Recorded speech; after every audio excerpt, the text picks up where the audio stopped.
नमो वज्रायाणम नमो लोहे सव्यसाहूणम। बोले आदिनाथ भगवान की जय। बोले महावीर भगवान की जय।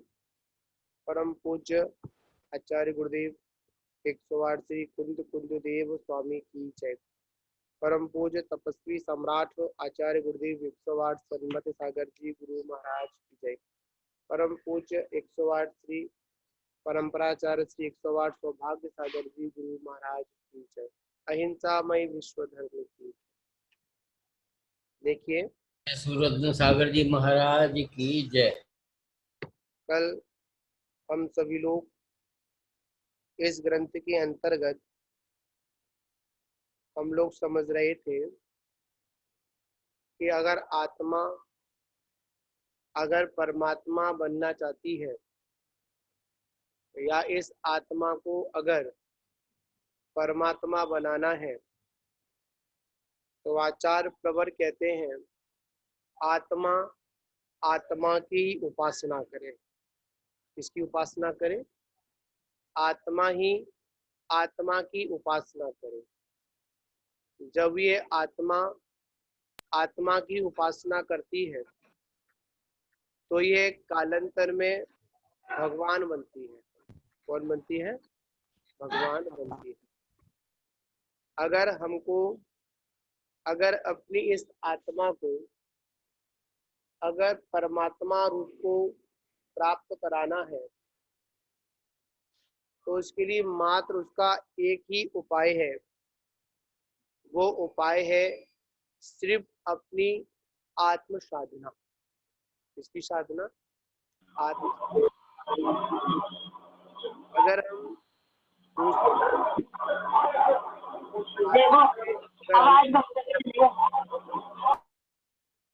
अगर हम लोग दूसरों की साधना में या दूसरों को साधते रहेंगे तो कभी अपना आत्मा संभलने वाला नहीं। तो इसी विषय को आगे बढ़ाते हैं।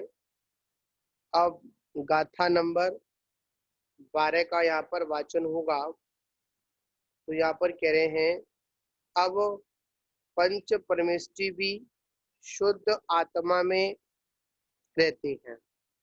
कौन?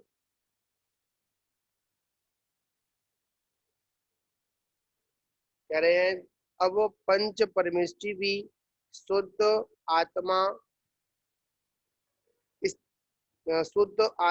अब पंच परमेष्टि भी शुद्ध आत्म स्थिति में रहते हैं।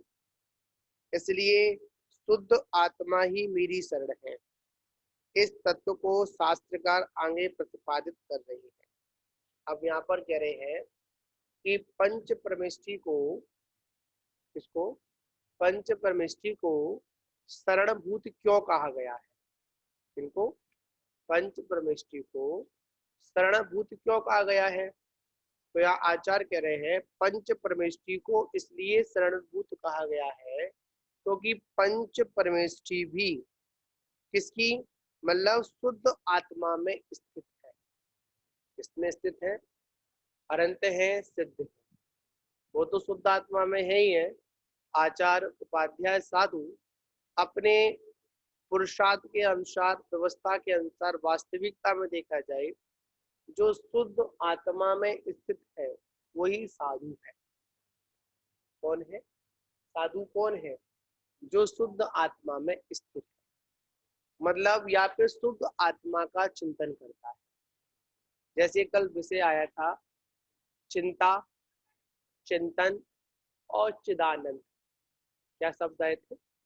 चिंता, चिंतन, चिदानंद। हमें चिंता नहीं करनी। क्या नहीं करनी है? चिंता नहीं करनी है। हमको चिदानंद का अनुभव करना। चिदानंद चिंतन कर कर चिदानंद में स्थिर होता है। मतलब चिरकाल तक रहने वाला आनंद सागर में जो क्या कर रहे हैं? विहार करते हैं।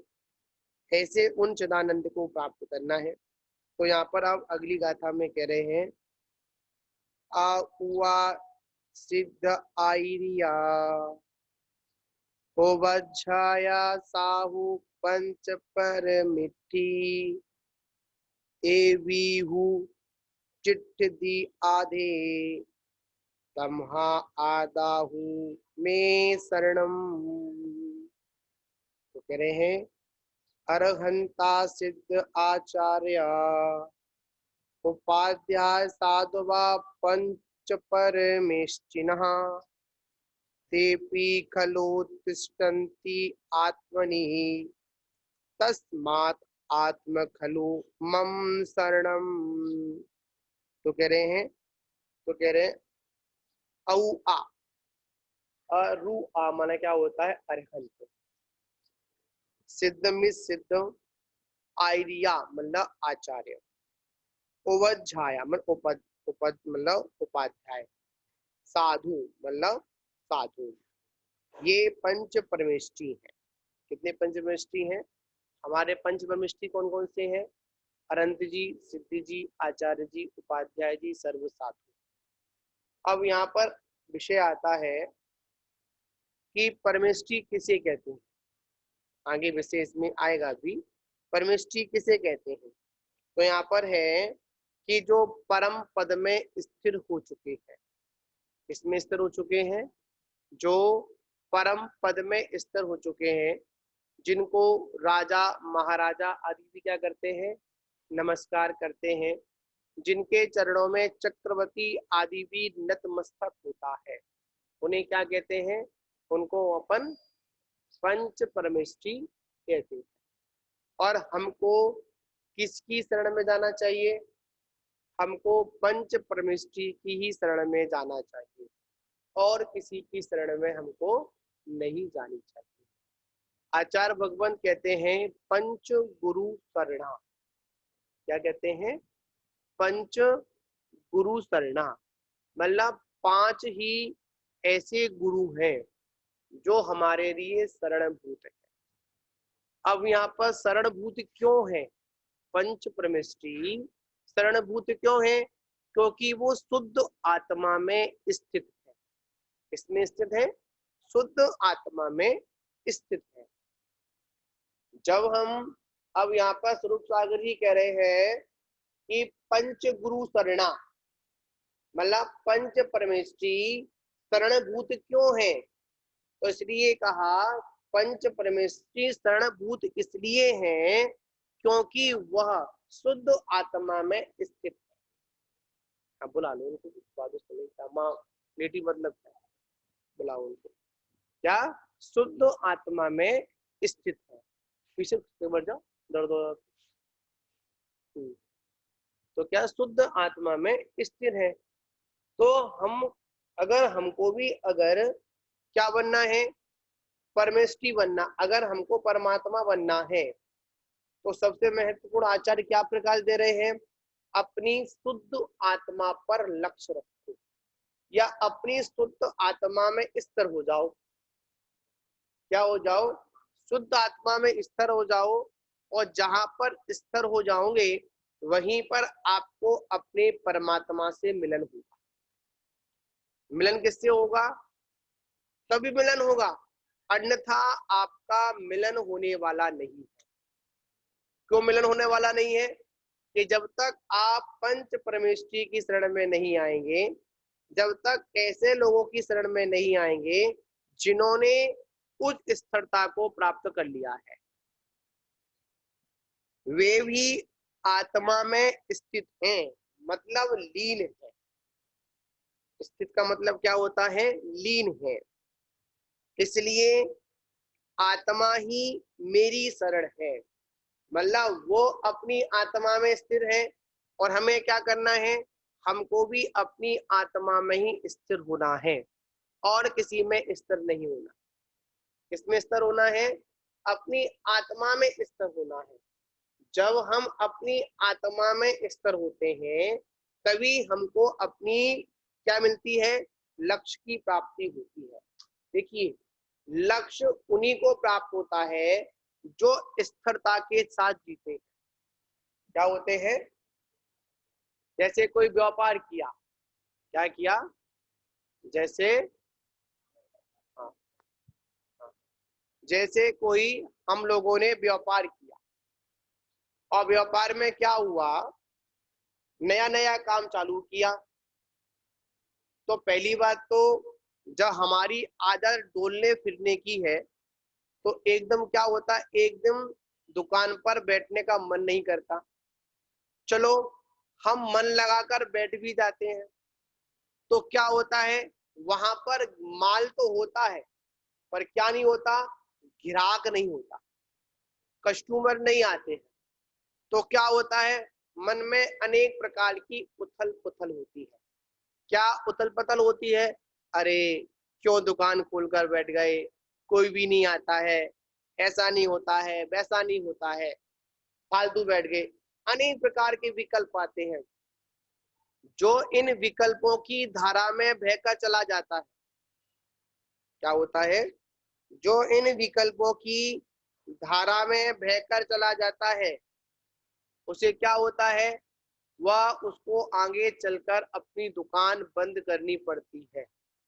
और जो उन विकल्पों की धारा में बहकर नहीं जाता है, नहीं आज नहीं, कल आएगा, कल नहीं आएगा, परसों आएगा, अगर स्थिरता बनी रहेगी तो एक दिन क्या होता है, वो दुकान बहुत अच्छी जम जाती है और हमको सफलता प्राप्त हो जाती है। उसी प्रकार जो नए नए साधक होते हैं, जिनको शुद्ध आत्मा में अभी स्थिरता का उपदेश मिला, अब स्थिरता होने का काम तो कर रहे हैं, पर जो अविद्या के संस्कार है उससे क्या होता, उससे अनेक प्रकार के मन में उथल पुथल आते हैं। अरे क्या रखा है, अरे वहां चलो, अरे ऐसा करो वैसा करो। तो आचार्य कहते हैं इन सारे विकल्पों को जीतकर जब स्थिरता होती है तब जाकर उनको क्या होती है, आत्मलीनता में स्थिरता आती है। क्या आती है, आत्मलीनता में क्या आती है, वो आत्मलीन होते हैं। क्या होते हैं, आत्मलीन होते हैं। मतलब करत करत अभ्यास से जड़मत होए सुजान, ठीक है ना। हाँ, रस्सी जात के, हाँ सिल पे पड़द निशान। जब वो रस्सी बार बार उस शिला पर क्या करती है, आती है जाती है आती, तो क्या होता है, वो वहां पर निशान भी बना देती है। जब उस पाषाण पर निशान बन जाता है रस्सी के रगड़ने से, अगर हम बार बार आत्मचिंतन करें, आत्मलीनता की हमेशा भाव रखें, तो क्या होगा, हमारे अंदर भी कालांतर में क्या होगी, स्थिरता आएगी। ऐसा क्या रखना है, ऐसा हमको श्रद्धान रखना है। क्या रखना है, ऐसा श्रद्धा रखना है। जब तक ऐसा श्रद्धा नहीं होगा तब तक क्या होगा, जब तक हमारे अंदर स्थिरता आने वाली नहीं है। तो कह रहे हैं अनंत सिद्ध आचार्य उपाध्याय साधु, ये 5 परमेष्ठी हैं, वो किसमें स्थिर है, वे आत्मा में ही स्थिर है। किसमें स्थिर है, आत्मा में ही लीन है, इसलिए आत्मा ही मेरी शरण है। अब देखा जाए उनकी आत्मा में और मेरी आत्मा में बिल्कुल भी अंतर नहीं है। बताओ स्वरूप सागर जी, सिद्ध भगवान की आत्मा में और मेरी आत्मा में कुछ अंतर है, कुछ भी अंतर नहीं। हाँ, द्रव्य दृष्टि से मेरी आत्मा में उनकी आत्मा में बिल्कुल भी क्या नहीं है, कोई भी भेद प्रभेद नहीं है। क्या नहीं है, बिल्कुल भी भेद प्रभेद नहीं है। पर व्यवहार दृष्टि से, परमार्थ मतलब पर्याय दृष्टि से मेरी आत्मा में और उनकी आत्मा में बहुत फर्क है। क्या है, मेरी आत्मा में और उनकी आत्मा में क्या है, बहुत फर्क है। तो आत्मा में कोई फर्क नहीं है। किसमें फर्क नहीं है, आत्मा में कोई फर्क नहीं है। ब्लर आ ठीक है, लग रहा है मुझे, देखिए ठीक है ना। तो इसमें आगे की ओर भी कह रहे हैं आचार्य,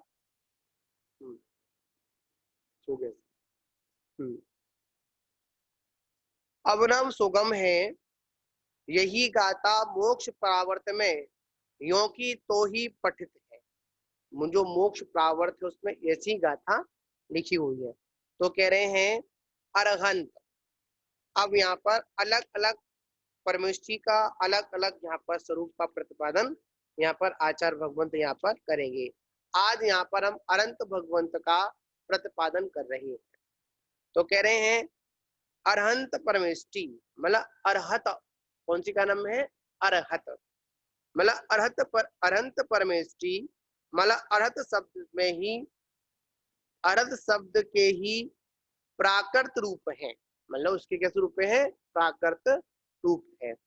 अरहंत एक होता है अरिहंत, क्या शब्द होता है? एक होता है अरिहंत, एक होता है अरहत। क्या होता है? एक होता है अरहत और एक होता है आरूहा। क्या होता है? आरूहा। ये आदि अनंत शब्द के क्या है? अनंत शब्द के पर्यायवाची नाम हुआ करते हैं। इसलिए इसलिए इसलिए वे सभी रूप एकार्थ ही है। कैसे हैं? एकार्थ ही है।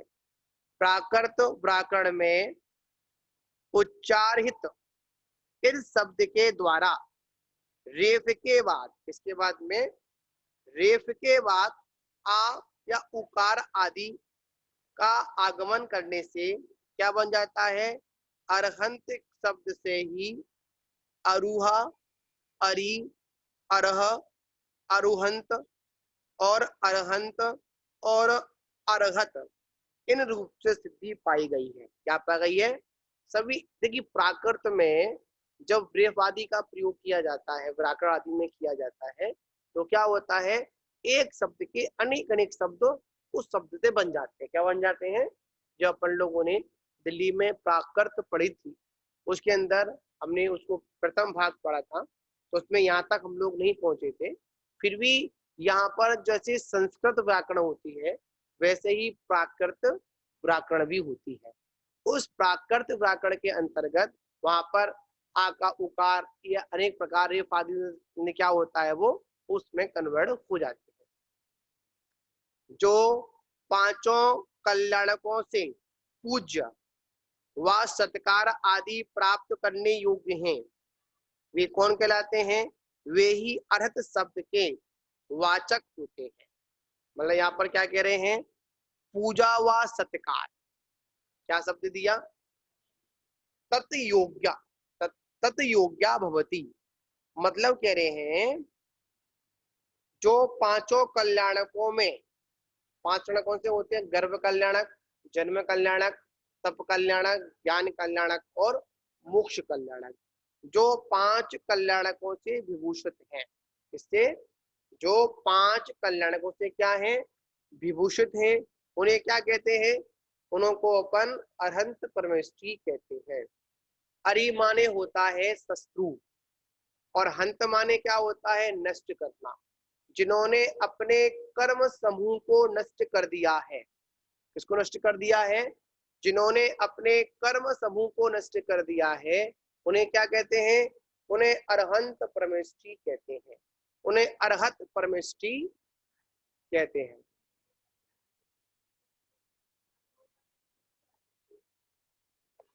है? जैसे और देवो, जैसे और तीर्थंकरों के आते हैं, नहीं, जिनके तीन, देखिए जिनके जो कल्याणक होते हैं, कल्याण करला, जिनके कल्याणकों में दो कल्याणक होते हैं, तीन कल्याणक होते हैं, हैं? हाँ, पांच कल्याणक, दो कल्याणक, तीन कल्याणक होते हैं।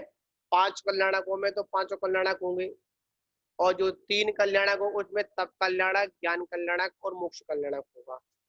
और जिनके दो कल्याणक होंगे उनमें ज्ञान कल्याणक होगा और मोक्ष कल्याणक होगा। ये व्यवस्था भरत क्षेत्र, मतलब ये विदेश क्षेत्र की व्यवस्था होती है। विदेश क्षेत्र में पांच कल्याणक वाले भी तीर्थंकर होते हैं, दो कल्याणक वाले भी तीर्थंकर होते हैं और तीन कल्याणक वाले भी तीर्थंकर होते हैं। पर जो भरत और एरावत क्षेत्र में, हाँ, भरत और एरावत क्षेत्र में पांच कल्याणक वाले ही तीर्थंकर होते हैं। कितने होते हैं? पांच।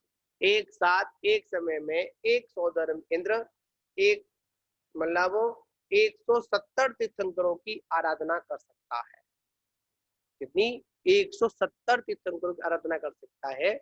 और अभी के समय में जो हमारे अजितनाथ भगवान थे, उनके शासन काल में 170 तीर्थंकर हुए थे।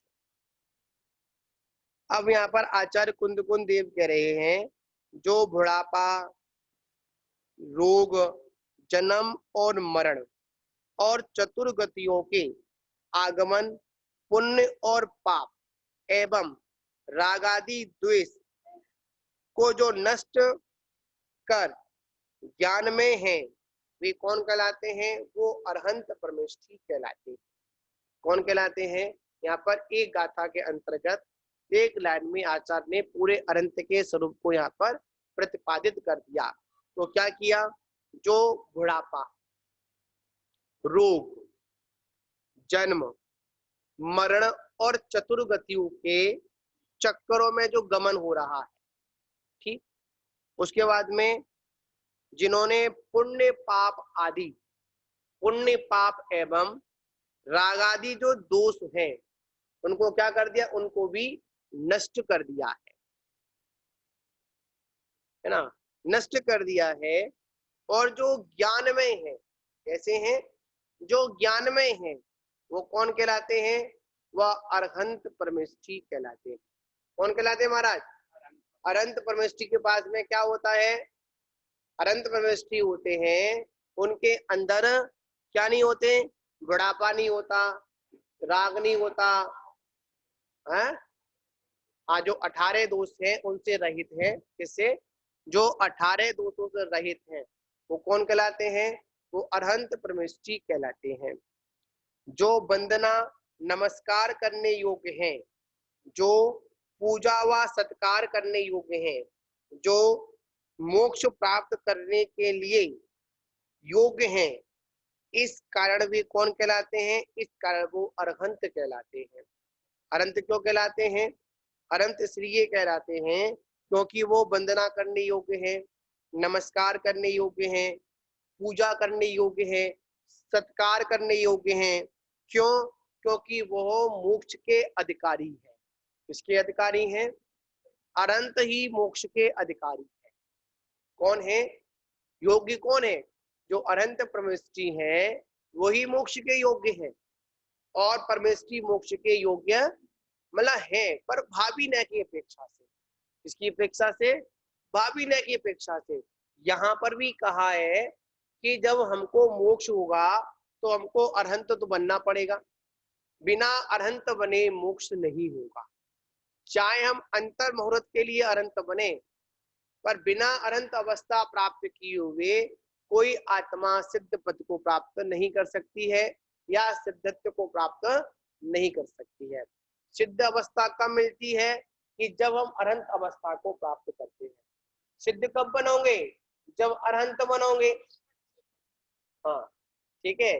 पहले साधु बनना पड़ेगा, साधु बनकर अपनी आत्मा में स्थिर होना पड़ेगा।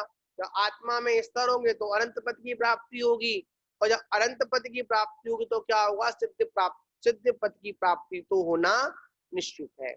अपन ये भी कह सकते हैं कि जो अरहंत पद है वह मोक्ष की कन्फर्म टिकट है। क्या है? जो अरहंत पद है वो क्या है? मोक्ष की कन्फर्म टिकट है। और जो साधु है वो कौन है? मोक्ष मार्ग के वेटिंग में है। उनकी लिस्ट किसमें है? वेटिंग लिस्ट है। और कंफर्म किसकी हो चुकी है? जो अरहंत है उनकी क्या हो गई है? अरहंत की मोक्ष की टिकट कंफर्म है। उनको तो सिद्ध मतलब मोक्ष पद को प्राप्त करना निश्चित है। और जो साधु हैं वो किस में लगे हुए हैं? वेटिंग में लगे हुए हैं, लाइन में लगे हुए हैं। नंबर आएगा तो वो भी चले जाएंगे। हाँ, मतलब अभी हमारी वेटिंग कंफर्म नहीं हुई। क्या कंफर्म नहीं हुई? वेटिंग कंफर्म नहीं हुई है। जिस दिन वेटिंग कंफर्म हो जाएगी तो क्या होगा? अरहंत बन जाएंगे। और क्या बन जाएंगे? अरहंत बन जाएंगे। हमको पूरी टिकट मिल जाएगी। और जैसी टिकट मिलेगी तो क्या होगा? हमको मोक्ष जाना निश्चित है। अभी क्या है, हमारी टिकट हमको मिल भी सकती है और कैंसिल भी हो सकती है। हाँ, अगर आपका पुरुषार्थ अगर उस लाइन में हमेशा लगा रहा तो आपको टिकट मिलना पक्का है। और आप थोड़ा सा लाइन से हट गए, भीड़ भाड़ देखकर आपने सब्र नहीं रखा, तो क्या होगा, चलो पीछे फिर लग जाओ, फिर मेहनत करो। इसलिए आचार्य कह रहे हैं कि हमको क्या करना है, अगर हम मोक्ष मार्ग की लाइन में लग चुके हैं, कहाँ लग चुके हैं, अगर हम मोक्ष मार्ग की लाइन में लग चुके हैं, वेटिंग में लगे हुए हैं, तो लाइन छोड़कर जाना मत। कहाँ मत जाना, लाइन छोड़कर जाना मत। अगर आप लाइन छोड़कर चले गए तो क्या होगा, फिर दोबारा लाइन में लगना पड़ेगा। जितने लोगों को पास किया था, जितनी मेहनत की थी, उससे ज्यादा आपको मेहनत करनी पड़ेगी। तो आचार्य कह रहे हैं मोक्ष में और हम में अगर कोई बाधक तत्व है तो वो क्या है, एक कसाय। जो कसायों की जो लाइन है, किसकी लाइन है, कसायों की लाइन है। तो क्या करना है, कसायों की लाइन, जो आगे जो लाइन है वो हटती, वो कसाय निकलती चली जाएंगी, हम मोक्ष के नजदीक पहुंचते चले जाएंगे। ठीक है ना।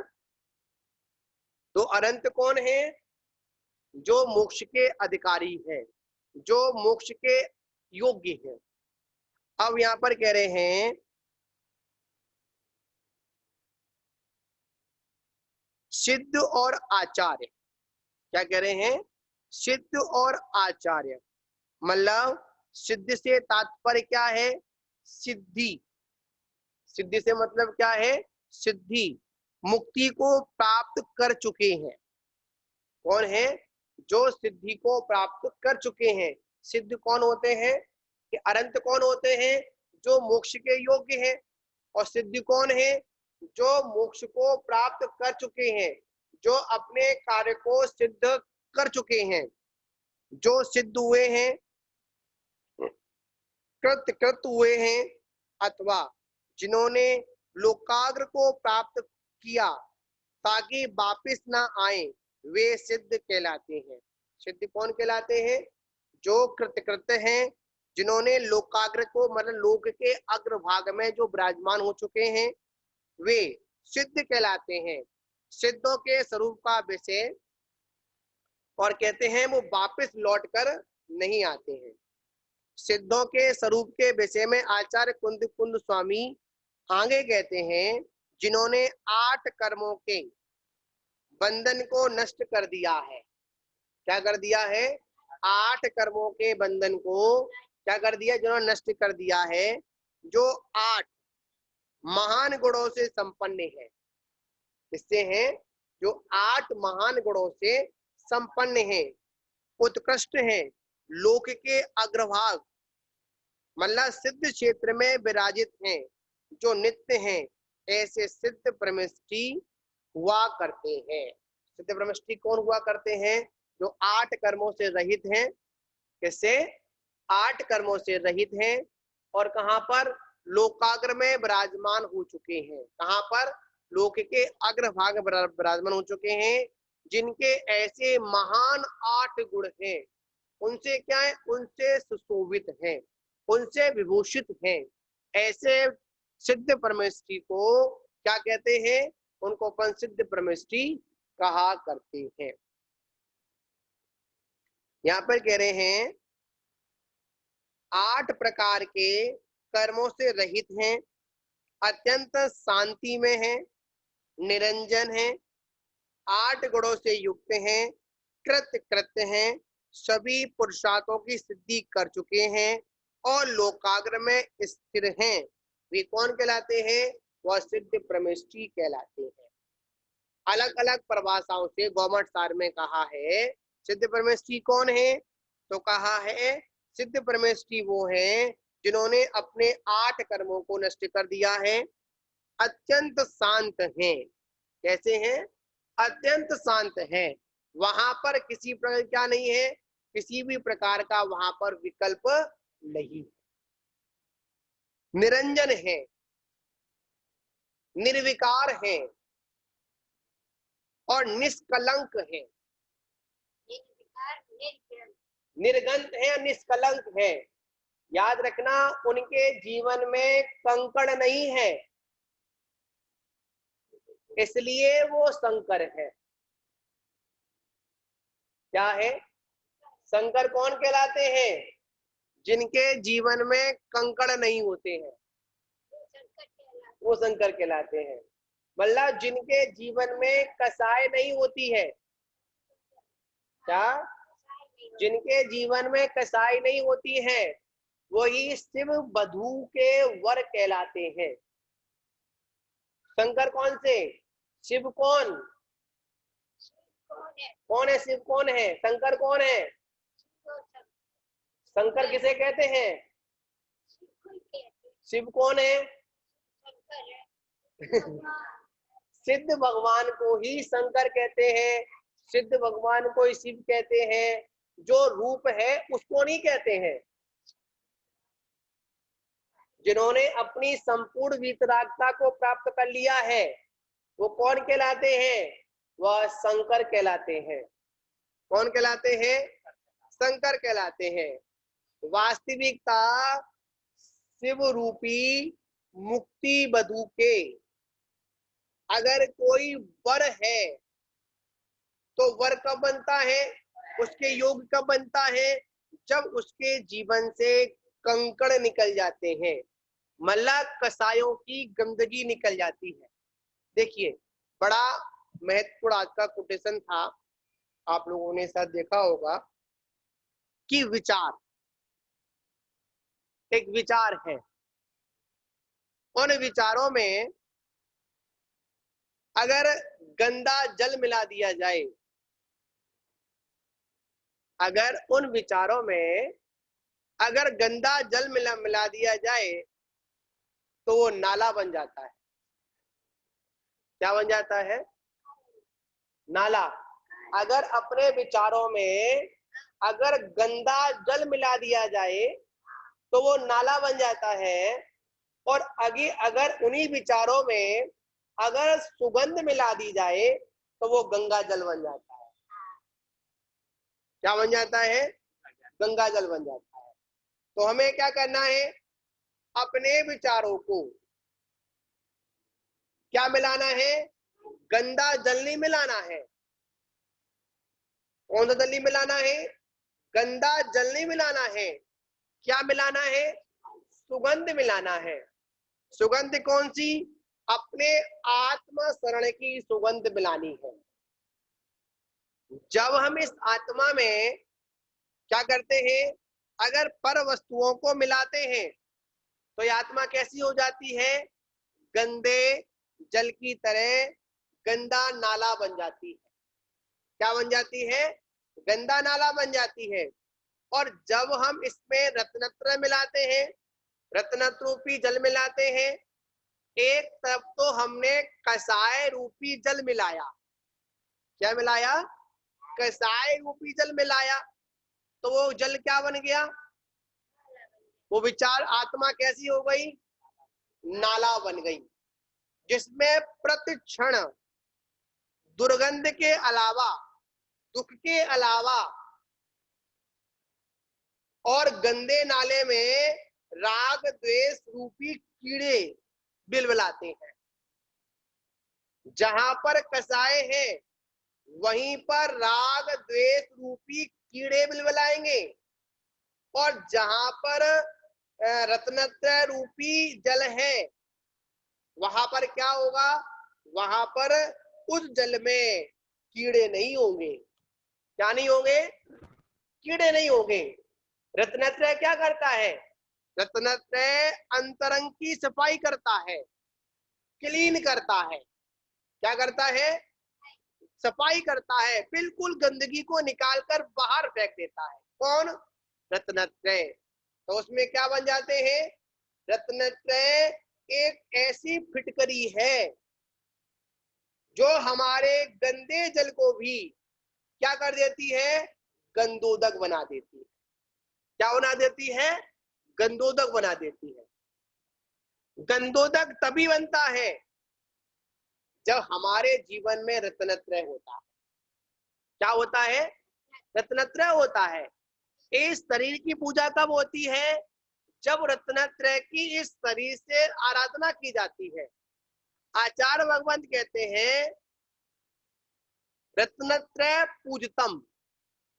इस शरीर की पूजा कब है, रत्नत्रय के माध्यम से। अगर हम अगर इस शरीर को अगर सम्मान मिल रहा है तो क्यों मिल रहा है, रत्नत्रय की साधना से मिल रहा है। इसलिए आचार्य क्या कर रहे हैं कि जो अपने 8 कर्मों से रहित है, किससे रहित है, 8 कर्मों से रहित है, और जिनके जीवन में क्या नहीं है, कंकड़ नहीं है। कंकड़ कैसे, कषाय रूपी कंकड़ नहीं है, इसलिए तो वो शंकर है। शंकर क्यों है, शंकर इसलिए है क्योंकि उनके मन में कोई भी शंका नहीं है, और जिनके मन में शंका है वो कभी शंकर नहीं हो सकता। क्या नहीं हो सकता, कभी शंकर नहीं हो सकता है, कभी शिव नहीं हो सकता है। वास्तविकता में वही जीव उस कैलाश के अधिपति है। कैलाश क्या, जो लोक शिखर है। अगर सबसे ऊंचा अगर पर्वत क्या है तो कैलाशी तो है, बड़ा पूज्य भी है। अगर इस संसार में अगर सबसे ऊंचा अगर लोकाग्र में कोई है तो वो कौन है, सिद्धशिला। उस सिद्धशिला रूपी पर्वत तक पहुंचने के लिए, उस शिला तक पहुंचने के लिए हमें क्या करना पड़ेगा, अपने कंकड़ों को निकालना पड़ेगा, तभी शंकर बन सकते हैं। ठीक है ना। और कहा भी है, यहाँ पर आचार्य बार बार हमको समझा रहे हैं। आज यहाँ पर 2 परमेष्ठी की चर्चा की, एक अनंत परमेष्ठी की चर्चा की, एक सिद्ध परमेष्ठी की चर्चा की। अनंत परमेष्ठी का क्या, अनंत परमेष्ठी को क्या बताया, मोक्ष के अधिकारी, मोक्ष के योग्य, उनकी टिकट कैसी हो चुकी है, कन्फर्म हो चुकी, पक्की हो चुकी है, मोहर लग चुकी है। अब तो मात्र ट्रेन आने की देरी है और उनको बैठना है और पहुंचना है बस। और ट्रेन आने में कितनी देरी है, जितनी उनकी आयु कर्म शेष है, जितने उन अघातिया कर्मों की स्थिति शेष बची है, चाहे वो अंत मुहूर्त की हो और चाहे वो 8 वर्ष कम 84 लाख पूर्व आयु की हो, कितना भी समय हो, उतने समय तक वो अनंत अवस्था में रहेंगे। उसके बाद क्या करेंगे, उनको सिद्ध होना निश्चित है। और सिद्ध कौन है, मतलब सिद्ध कौन है, जिन्हों के सारे कार्य सिद्ध हो चुके हैं, 8 कर्मों को जिन्होंने क्या कर दिया है, नष्ट कर दिया है। तो आचार्य कह रहे हैं हम पंच परमेष्ठी की शरण में जाएं। अरहंत सिद्ध साधु रटना यही लगाऊं, क्या लगाऊं, हाँ, दिन रात मेरे स्वामी भाव ना ये भाव। क्या करना है, अनंत की शरण को भूलना नहीं।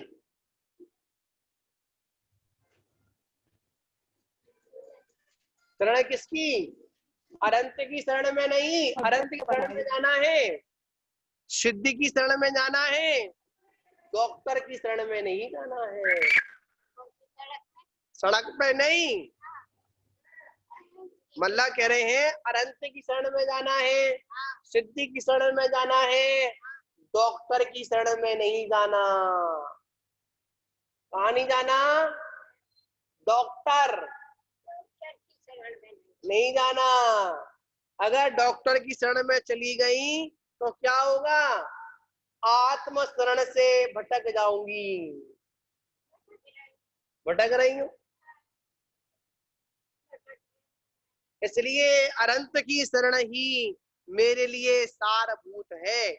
इसके अलावा दुनिया में कोई वस्तु, कोई शरण सारभूत नहीं है। क्यों?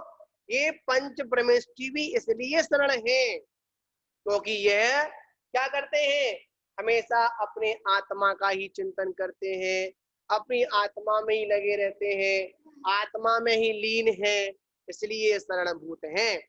फालतू में कोई शरणभूत नहीं है। तो आज हम लोगों ने दो परमेष्टि के बारे में हम लोगों ने यहाँ पर समझा। तो कल अपन आचार परमेष्टि के बारे में यहाँ पर व्याख्यान चलेगा। इसी के साथ विराम। बोलिए महावीर भगवान की जय। तारीख 21-22। महाराज जी, हाँ जी। जब हम ये शरणभूत हम आत्मा कह रहे, जब मंदिर जाते हैं ना जी, हाँ जी। तो जब तक कल का जो प्रवचन सुना, फिर इसके मन में यह आता है कि भाई भगवान की जब जिस कौन तीर्थंकर या जो भी मान रहे हैं मूर्ति को, तो उसमें मन में विकल्प आता है कि भैया ये तो इसमें तो हमें दर्शन नहीं करने चाहिए या नहीं करना चाहिए, हमें तो अपनी आत्मा में रखना चाहिए। तो ऐसा लगता है, फिर वो वहां जाना व्यर्थ सा लगने लगता है। नहीं, आपका कहना बिल्कुल सही है। ये अवस्था ऐसी है, अभी हम लोग अपनी आत्मा में स्थिर तो नहीं हो सकते हैं ना, बिल्कुल भी नहीं होते। तो नहीं होता। जो हमारे लिए अब जो हमारे पास जो सामने जो अनंत भगवान है, जो जिनबिंब है, अनंत जिनबिंब है, हम उसको अगर अब उस प्रतिमा को देख रहे हैं, उस पत्थर को देख रहे हैं, तो हमारा दर्शन करना एक समय के लिए व्यर्थ सा लगता है।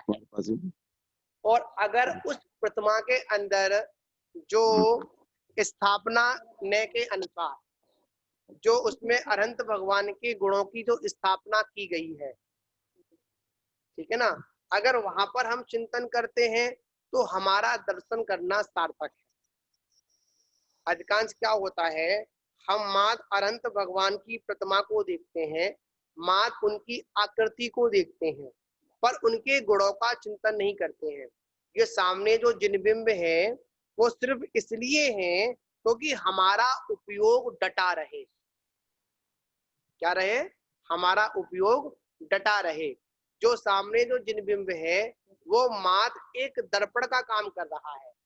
हम इस जिनबिंब में अपना जिनबिंब देखें, निज का जिनबिंब देखें, तब ये दर्शन करना सार्थक हो सकता है।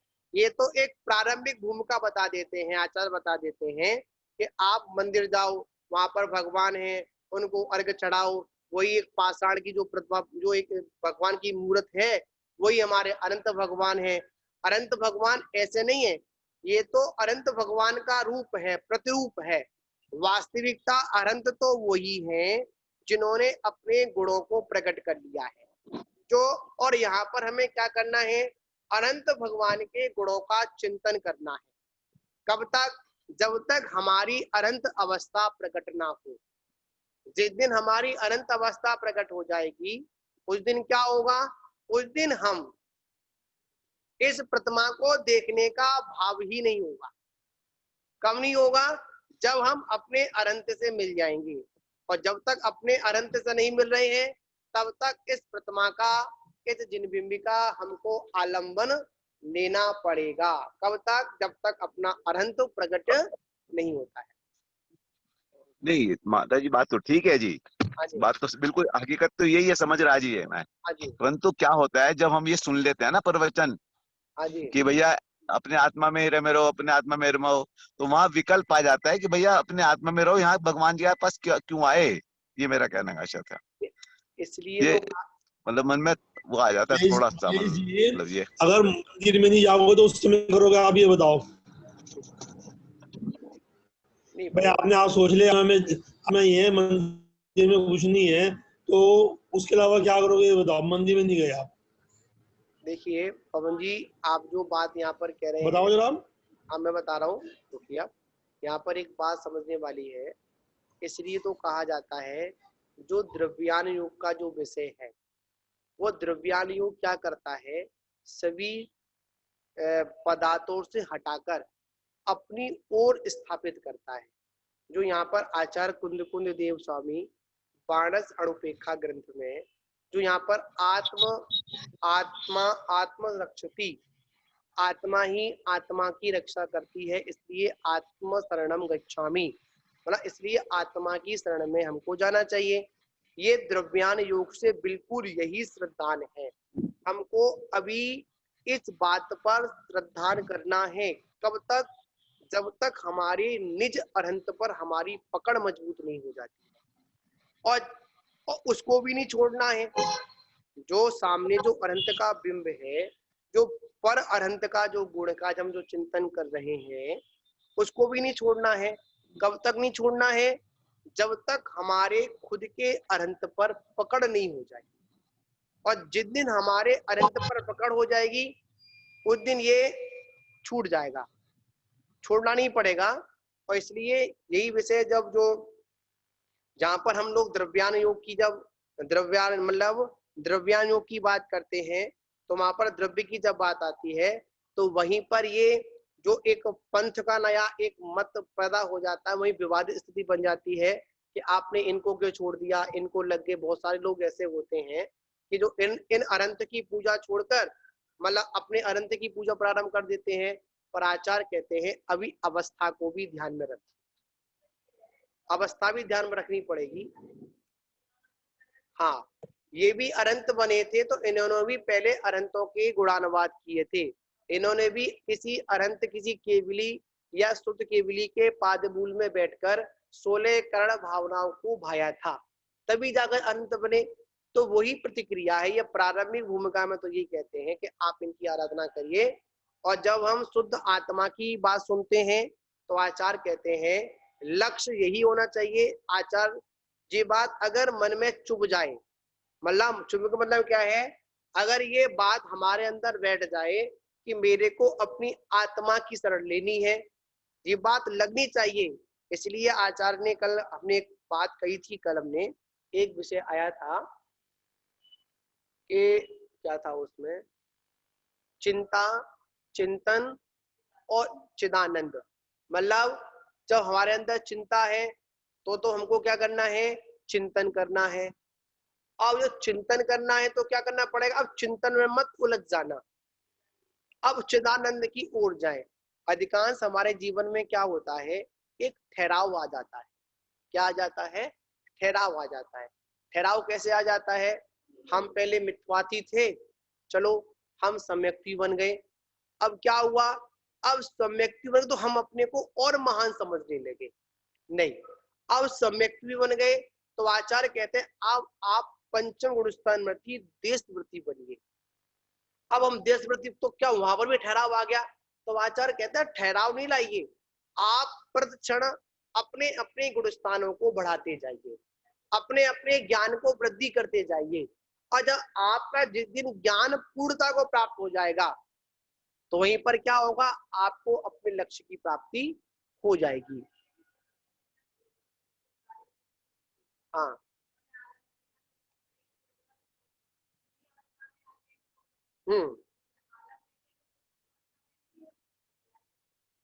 अभ्यास करना पड़ेगा। यहाँ पर यह है इसमें एक बात और आई थी, अपन ने कल परसों ही पढ़ी थी कि जिनके 3 उत्कृष्ट सैनन होते हैं, उन्हीं को प्रायोग गमन मनन और इंद्रिय गमन मनन आदि और पंडित मनन उनको होता है।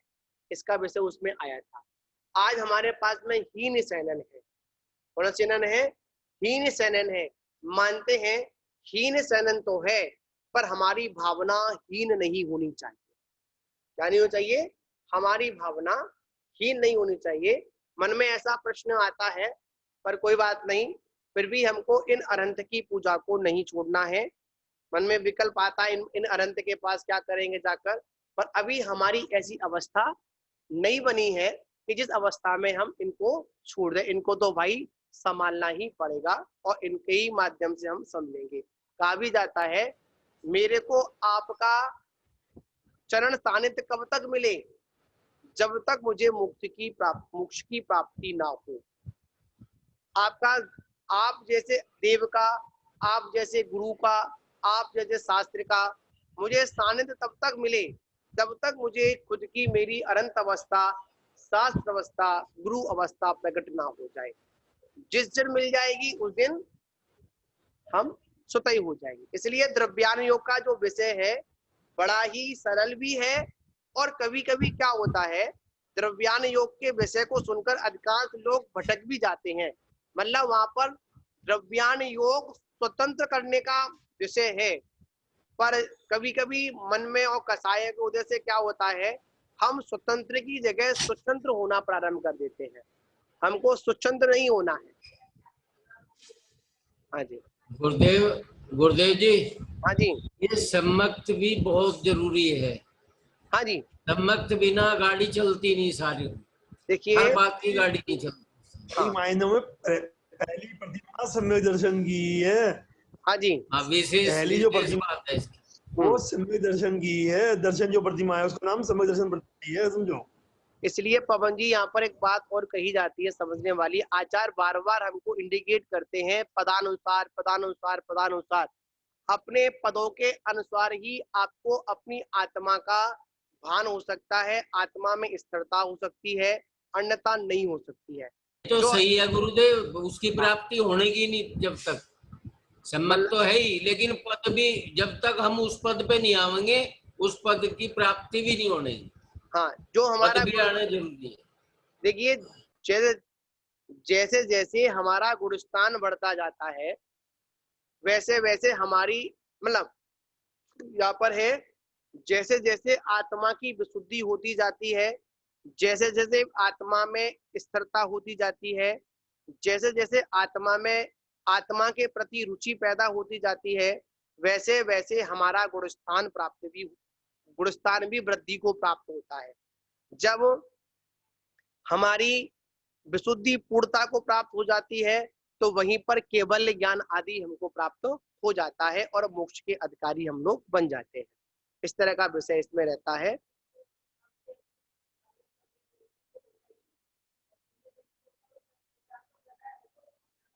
हाँ, भावना तो मानी पड़ेगी। व्यवहार नहीं। मतलब यहाँ पर व्यवहार और निश्चय दोनों को लेकर चलना पड़ेगा। अगर एक को लेकर चलेंगे तो यहाँ पर गड़बड़ हो जाएगी। यहाँ पर दोनों को लेकर चलना पड़ेगा। अगर नहीं चलेंगे तो यहाँ पर विकल्प आए, जैसे अभी बालाजी के मन में विकल्प आया कि मंदिर जाकर करेंगे क्या, फिर क्या होगा जब आत्मा ही अपने शरणभूत है। तो यहाँ पर यह एक सिद्धांत का लक्ष्य में ये भावना मानी पड़ेगी, मेरी आत्मा ही शरणभूत है, इसके अलावा और कुछ भी शरणभूत नहीं है। पर अभी जब तक मैं अपनी आत्मा तक नहीं पहुंच रहा हूं, तब तक बाहर जो संसारी कार्य है, उन कार्यों से बचने के लिए क्या करना पड़ेगा, मेरे को देव पूजा आदि करनी पड़ेगी। जो मेरे अंदर कर्ता बुद्धि है, उस कर्ता बुद्धि से हटने के लिए क्या करना पड़ेगा, मेरे को कर्तव्य बुद्धि में आना पड़ेगा। मतलब अपने कर्तव्यों का निर्वाह करना पड़ेगा। मानते हैं अभी मेरे हाथ में छाता है, वो छाता कैसा है, वो छाता मेरे को भिगोने वाला है। कैसा है छाता, कैसा है, भिगोने वाला। उसमें अनेक प्रकार के छिद्र हैं। तो आचार्य क्या क्या कहते हैं, अगर तेरे को छाता ही पकड़ना है तो छिद्र वाला छाता मत पकड़, तेरा छाता पकड़ जिसमें छिद्र नहीं है वो छाता पकड़। क्या पकड़, जिसमें छिद्र नहीं है वो छाता पकड़। तो आज हमने क्या किया, जो अव्रत रूपी जो छाता था उसको छोड़कर हमने क्या किया, व्रत रूपी छाते को पकड़ लिया। बिल्कुल क्लियर है, हम उसमें सुरक्षित हैं। तो आचार्य कहते हैं जब तुम्हारे हाथ में व्रत रूपी छाता आ गया, क्या आ गया, अब व्रत रूपी छाता आ गया, तो वही कार्य मत करना जो छिद्र वाले छाते में करता था। क्या नहीं करना, वही कार्य मत करना जो छिद्र वाले छाते में करता था। तो क्या करूं, तो आचार्य कहते एक काम कर, वो कर जो छिद्र वाले, जो अछिद्र वाला जो छाता है उसको लेकर अपनी मंजिल की ओर चल। क्या लेकर चल, अपनी मंजिल की ओर चल। तो मेरी मंजिल क्या है, मेरी मंजिल है मेरी आत्मा। इसी प्रकार जो हम अन्य देवी देवताओं के चक्कर में पड़े थे, तो क्या किया, आचार्य ने हमको क्या दे दिया, एक वीतराग रूपी हमको देव दे दिया, अनंत दे दिया। पंच मतलब 5 रंगों का पंच प्रविष्टि का छाता दे दिया। हम लेकर चल रहे हैं, सुरक्षित है। कहाँ है, सुरक्षित है। अब कहाँ जाना है, अपनी आत्मा की ओर जाना है। कहाँ जाना है? अपनी आत्मा की ओर जाना है। ठीक है ना? इसी के साथ विराम लेते हैं। जय बोलो महावीर भगवान की जय।